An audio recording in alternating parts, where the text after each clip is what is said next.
आणि या ठिकाणी या स्टेजवरती बोलण्याचं सामर्थ्य ज्यांनी दिलं भैयासाहेब ते गाव रायगाव.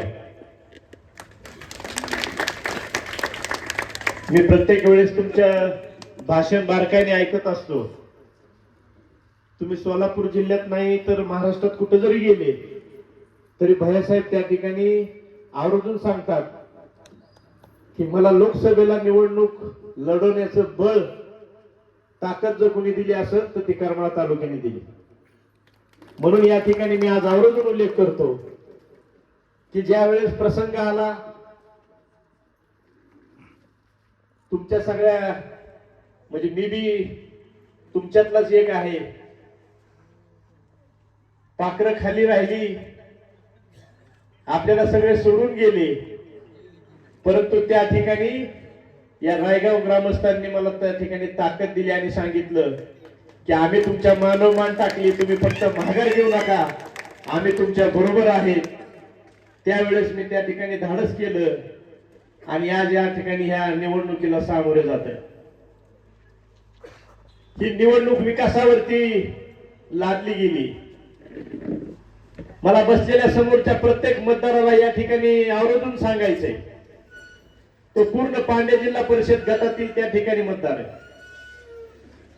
विरोधकाकडून त्या ठिकाणी भैयासाहेब वल्गना केली जाती की संतोष वारेला आणि तुतारी पक्षाला काही गावामध्ये पोलिंग एजंट मिळणार नाही.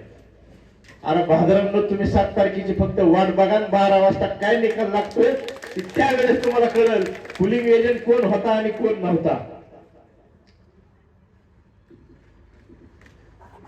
फक्त चावडीवरच्या गप्पा, कुठल्या तरी ऑफिस मध्ये जायचं नेत्या पुढे छान छान गप्पा मारायच्या, त्या आमच्या रक्तात नाही.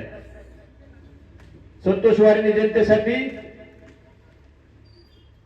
रात्रीचा दिवस केला, रक्ताचं पाणी केलं. माझं समोरच्या विरोधकांना एकच म्हणणं आहे की माझ्याकडे 4 पाणी अहवाल आहे, 4 पाण्याचा अहवाल आहे माझ्याकडे. तुम्ही फक्त एकच पानाचा अहवाल द्या, उद्या तुम्हाला तुमच्या स्टेजवर येतो जाहीर तुम्हाला मी पाठिंबा देतो. आपल्याच्याने कधी 2.5 रुपयाच्या बिस्किटचा पुडा सुद्धा देणं झालं नाही आणि आपण विकासाच्या गप्पा मारताय. अहो, विकास कोणी करायचा असतो? ज्याला जनतेसाठी वेळ असतो, जो जनतेच्या कामासाठी रात्री अपरात्री वेळ देत असतो. आज या ठिकाणी मी उमेदवारी भरत असताना भैयासाहेब मला त्या ठिकाणी भरपूर प्रेशर आलं, माझ्यावर दबाव टाकण्याचा प्रयत्न केला, परंतु मी पण ठरवलं शिळी म्हणून जगण्यापेक्षा बोकाड म्हणून जगू, जेव्हा खशी होईल तेव्हा खशी. आणि माझं सांगणे प्रत्येक समोरच्या कोणी असतील, मला कोणाचं नाव घ्यायचं नाही, माझ्या सर्वसाधारण कार्यकर्त्याला कोणी धमकी आणि कोणी दम द्यायचा प्रयत्न करू नका. कारण डॉक्टर बाबासाहेब आंबेडकरांनी घटनेत प्रत्येक कायद्याची तरतूद केलेली आहे. आम्हाला कोणाशी हाताचे 2 हात करायची सवय नाही, परंतु बाबासाहेबांचं कलम आमच्यापाशी आहे, त्या कलमामार्फत आम्ही नक्कीच त्या ठिकाणी तुम्हाला काम लावल्याशिवाय राहणार नाही. या गावाच्या बाबतीत जर सांगायचं झालं तर या भागाच्या बाबतीत सांगायचं झालं, आज किती दिवस लोकांनी निष्ठा ठेवायची. आता दगडवाडीकडे जाणाऱ्या रस्त्याची पार त्या वस्तीच्या लोकांची कमरं दिली झाली, म्हणतं गेलं. कवर आम्ही तुमचा विचार करत बसणार? कधी तुम्ही रस्ते करणार? तुम्ही फक्त येणार, वल्गना करणार आणि गावातल्या 2-3 कार्यकर्त्यांनी छान छान तिथं जाऊन त्यांच्या पुढे गप्पा मारायच्या. त्यांना वाटतं ही खरं सांगतंय. परंतु या ठिकाणी ज्या ज्या वेळेस वेळ आली, ज्या वेळेस पाण्याचा प्रश्न निर्माण झाला, भैयासाहेब मी माझा स्वतःचा टँकर या गावासाठी अर्पण केला होता. जितके दिवस पाणी लागेल तितके दिवस तो टँकर या ठिकाणी गावात ठेवला होता. ज्या दिवशी पाण्याचा प्रश्न मिटला त्या दिवशी टँकर माझ्याकडे परत आणून दिला. आज तो टँकर मी भंगारातच ठेवलाय. मी माझ्या स्वतःचा आणि मी माझ्या आर्थिकचा कधीच विचार केला नाही. परंतु मी जनतेशी जोडलेली नाळ आहे. आजच्याच पुण्यनगरीच्या पेपरला बातमी की आमचं जनतेशी रक्ताचं नातं आहे आणि आम्ही तुटून देणार नाही.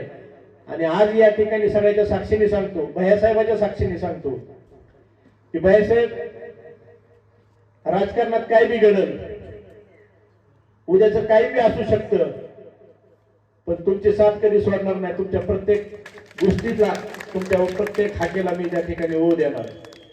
कारण आज जनता विरुद्ध प्रस्थापित अशी या ठिकाणी या पांडे जिल्हा परिषद गटामध्ये लढत आहे.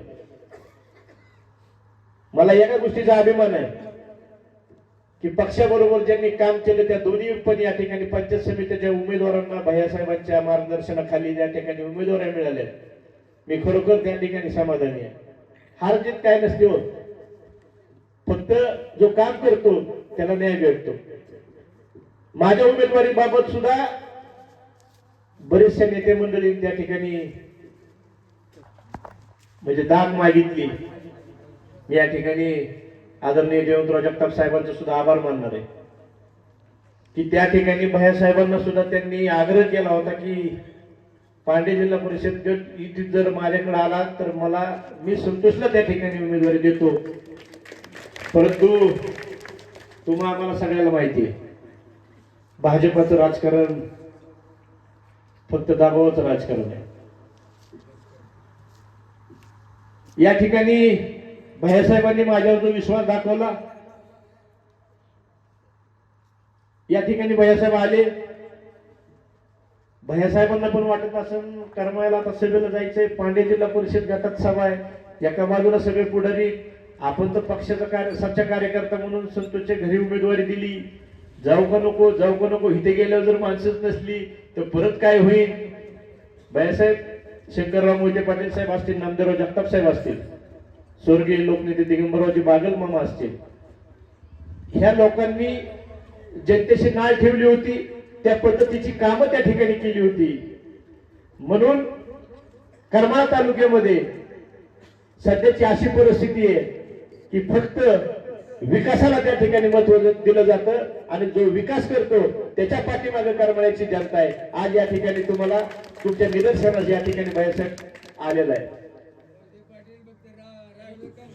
मला या ठिकाणी भैयासाहेबांना सांगायचंय की आज वीट या गावामध्ये आपल्या जिल्ह्याचे पालकमंत्री आदरणीय गोरे साहेब आले होते. आज ते जिल्ह्याचे पालक आहेत. त्यांनी आल्यानंतर प्रचाराला आले तिथपर्यंत ठीक आहे, परंतु त्यांच्या भाषणातून त्यांनी एक दोन वक्तव्य केली की तुम्ही उमेदवार निवडून द्या, तुम्हाला पाहिजे तेवढा निधी त्या ठिकाणी देतो. आज आपण जिल्ह्याचे पालकमंत्री म्हणून या ठिकाणी 1 वर्ष पूर्ण होते. मला असं वाटतं की आज जी तुम्ही घोषणा केली ती एक आल्या जर कामं केली असती तर मला वाटतं की रायगाव गावातले 2-3 तरी रस्त्याची कामं मार्गी लागली असती. त्या ठिकाणी भैयासाहेब त्यांनी मांगीच्या तलावाचा प्रश्न मांडला. सत्ता भाजपची, पालकमंत्री भाजपचे, आणि त्यांनी त्या वीड गावामध्ये अशी वल्गना केली की मांगीच्या तळ्यातला एक थेंब पण पाणी कुठं जाऊ देणार नाही. आदेश काढणारे बी तुम्हीच, भाषणात सांगणारे बी तुम्हीच. तुमच्या आदेशाची बी आम्हाला गरज नाही आणि तुम्ही काय बोलताय ह्याचे बी आम्हाला काही घेणं देणं नाही. आज या रायगावच्या सभेमध्ये तुमच्या सगळ्याच्या आणि भैयासाहेबांच्या साक्षीने सांगतो, मांगीच्या तळ्यातला एक थेंब जरी पाणी त्या चोंडीच्या तिकडे जर गेलं तर सगळ्यात आधी रक्ताच्या थारोळ्यात संतोषवाडे तुमच्या पुढे असेल, रक्ताचा सडा पडला तरी चालेल, पण आम्ही मांगीच्या तळ्यातलं पाणी देऊ देणार नाही. त्याचं कारण असे की ह्या परिसरातलं कुकडीच्या लाभक्षेत्रात समाविष्ट करा. कितीतरी वेळा गाड्या नेल्या, कितीतरी वेळा बैठका लावल्या, फक्त निवडणूक आली की रिटीवाडी आणि मांगीचा तलाव. परत तुम्हाला सांगतो 12 महिने बाबा जेवढे पतार पालत, काही घेणं नाही आणि देणं नाही. फक्त निवडणूक आली की तेवढे 2 मुद्दे असतात. 12 महिने कुठे जातात तुम्ही? त्याच्यामुळं काही काळजी करू नका. आम्ही शेतकरी खंबीर आहेत. तुम्ही जरी काय आदेश काढला असला की तिकडे त्या कुठल्या संस्था आहे त्या संस्थेवरती त्यांनी कॉलेज काढले, त्या कॉलेजला ती पाणी पुरवठा जाणार आहे. इथं माझी 12 गावातली लोक पाणी वाचून वंचित आहेत. जर पाऊसच नसता एवढा पडला तर मग जर तलाव भरला नसता आज रायगावच्या पाण्याचा प्रश्न निर्माण झाला असता. तर मला या ठिकाणी भाईसाहेब आम्हाला कोण नाहीये तुमच्याशिवाय. तुम्हीच आमचे सगळं करते धरते, तुम्हीच आमचे वाली आहेत. या जनतेच्या जीवावरती आज या ठिकाणी आम्ही निवडणूक लढवतोय. आणि मी या ठिकाणी सगळ्याच्या साक्षीने तुम्हाला एकच सांगू इच्छितो की तुम्ही द्याल तो आदेश या ठिकाणी आम्ही मानू. कारण आज सगळे जरी आम्हाला सोडून गेले असले तरी त्या ठिकाणी आपण एवढ्या जिल्ह्याचा आपल्यावरती सगळा लोड असताना माझ्यासारख्या एका छोट्याशा कार्यकर्त्याच्या विनंतीला मान देऊन आपण या ठिकाणी सभेसाठी आलात. मी आपलं सगळ्यांच्याच वतीने या ठिकाणी आभार मानतो. आणि कुणी असं समजायचं नाही आपलं नाव ऐकलं नाही असं गाव नाही. आणि 7 तारखेला सगळ्यांना भुईसपाट केल्याशिवाय राहत नाही. जय हिंद, जय महाराष्ट्र. धन्यवाद. येणाऱ्या 7 तारखेला तुतारी वाजवणारा माणूस